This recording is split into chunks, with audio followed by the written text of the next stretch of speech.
Welcome to the 34th Kentucky Book Fair. This is one of the most exciting events we have here in Frankfort, and of course the Frankfort Plant Board is here to bring you the news about it. We're going to be interviewing several of our authors, and we want to give you a picture of what you can find when you come to the Kentucky Book Fair. Obviously, this is going to be a little after the fact, but there's always next year. So pay attention, find out, and look for yourself in the background.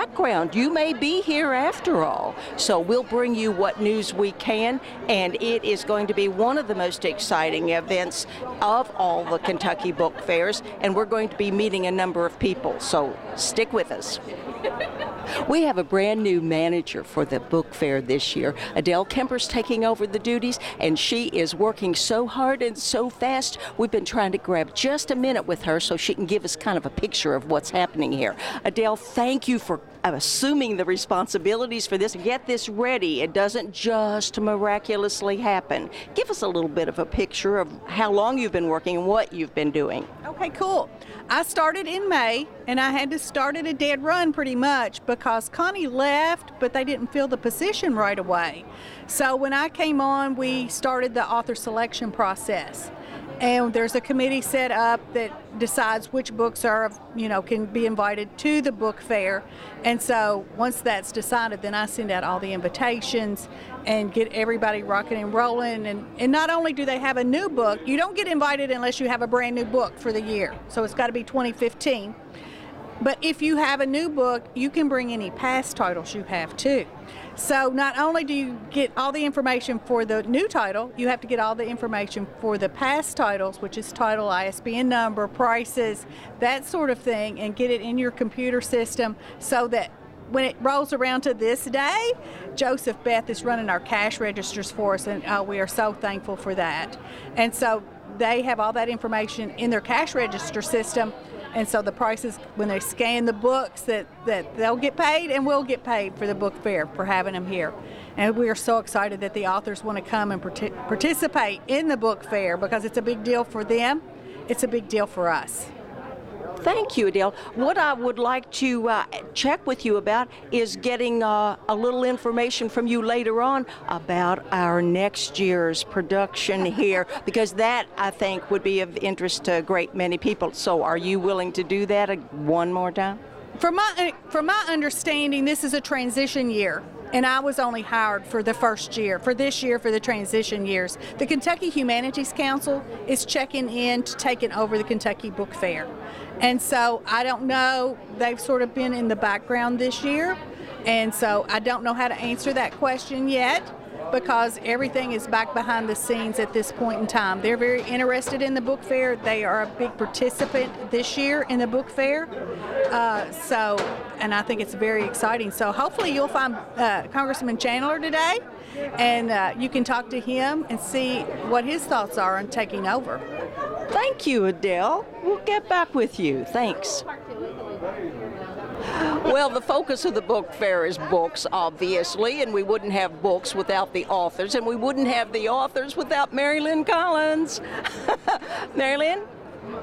How long have you been working on this? How do you go about getting these authors here? How do you make your selections? Well, actually, we start working on this probably about January. So this is like, we start early. We start looking at authors we might want to invite. We start planning how to get the word out to all the authors because it is a competitive process. But everybody is invited to send us copies of their books for consideration. We like it to be a current book, a book published within the last 12 months, and we have a committee that reviews. They'll start like in May. They'll be meeting weekly, going through all these books, taking some home and reading parts. I can't say that we read each and every submittal because we had like 300 or more submitted, but we do look at parts, we try to read pieces of the book, and a number of them we have read. I've read several really great books, cover to cover, that I've really enjoyed. Well, of course, one of the best aspects of this is that we can actually come in here and talk with the authors and find out what their process is. But how many of the authors are going to be at the 34th book fair? Here we have at least 225 authors. We have a huge, the place is just full of authors today, brimming, and people are already here, and it's just started 15 minutes ago officially, and we already have a lot of activity. Well, we're going to try to talk to some of those authors that you chose to come in here. So we want to thank you for your efforts, and we'll be running into you again. Okay, thank you. Enjoy. And now, as you can see, Dave is going to be panning around a little bit, and we're standing here looking at some delicious treats right here on this table when I was talking with Mary Lynn. So we're just kind of easing over to this one, and we're looking at some of the most delicious things and some cookbooks that'll show you how you can do it. So Linda Hawkins is standing right there. Tell us about your book, Linda. I'm so excited to say that the night before I came, I found out that this one has won 2 more awards. So it makes 3 awards for us now for this Southern cooking. It's 140 recipes, and it's lifestyle with poetry, menu planning, tips, ideas. So it's just a collection of my past with my mother's and grandmother's recipes.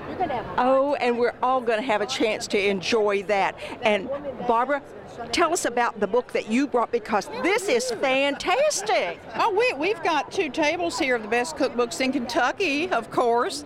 I brought samples because the proof's in the pudding, and I have some little cheese straws from a book I did of my mother and grandmother's recipes that can now be done in the food processor, which makes a great big difference. I think Mother would just absolutely love it if she knew she didn't have to cut in a lot of hard cheese and butter into her cheese straw recipe. And then I have another new cookbook this year, just in time for Christmas, the Sweet Confections Cooking Clinic with cookies and candies and fancies. And I try to do things that are 3 ingredients, or some things are a little bit more, but I've done the little mincemeat squares and the butterscotch haystacks a friend of mine made. I have some friends' recipes in here too. And for example, these are just chow mein noodles, butterscotch chips, and peanuts, basically done in 10 minutes last night. So, and you got to taste them to believe how good they are. The little mincemeat squares are made with jarred mincemeat, sweetened condensed milk, and graham cracker crumbs. And it bakes up like a little jam cake. So how good is that for people that don't have a lot of time? Oh, and it's just perfect for the holiday season. And not only that, but we can get ready for the next holiday season, maybe with better preparations. That's true. It's never too late to start. I want you two to taste a few of these little things too, since you're doing all this. What channel is this for? This is for our local cable, and the people here in our county will be watching this. And that's great. Frankfort's a nice little town. I just love it. I appreciate being in the book fair again this year. So it's a great honor. Well, thanks for coming back. We're going to have a great day. Oh, I know. I wouldn't consider it a complete book fair if we didn't have Russ Hatter and Jean Birch and Richard Taylor right here. We love these people. These are our people, and they have books. Oh, they are sharing all of their talents with us again this year. Let's just start down here at this end. Russ, tell us about the book. Show it. Here it is. This is the fabulous book. You got it? This is the book that you want to see, folks. It's all about postcards of historic Frankfort, and it's from the great collection that Charles Carpenter gave us. He passed away a year or so ago, and we dedicated the book in his honor. He gave us over 7 big, huge volumes of postcards. So we've got this book on sale today. I think they're selling it for $29.95 or something like that. And we've got a lot of other books, as you can see. We call this Frankfort Row, since Richard Taylor's at the end of the table with us. Jean, you're spending a lot more time doing photographs now? Yes, ma'am. No more teeth. And I like this job better. What have you been doing? Well, I did the cover and the layout of this book and scanned all the photographs, so I've been busy. And that's good. Do you have something that you think you might be presenting to us at the next book fair? Well, that all depends. Russ has got a project in mind, but we aren't sure about it yet, so we'll just wait and see on that one. How many do you have here today? Let's see. I think we have about 6 or 7 different books today. The cemetery book and the Civil War book, Paul Sawyer book, and then the Frankfort and Pictures book. So. Well, of course, we're very fond of Paul Sawyer, so that's always a draw here in this town. Exactly, yes. I do want to get Richard Taylor, while I'm at it, if we can slide around to this end of the book. There are several here of yours, Richard, and this is always so different. It's a little unusual. Tell us about your books. Well, there's sort of a mix. There's some poetry. There's a nonfiction book that has yet to arrive today, one on Buffalo Trace and its early history, the early history of Leestown, really. The most recent book is this collection called Rain Shadow.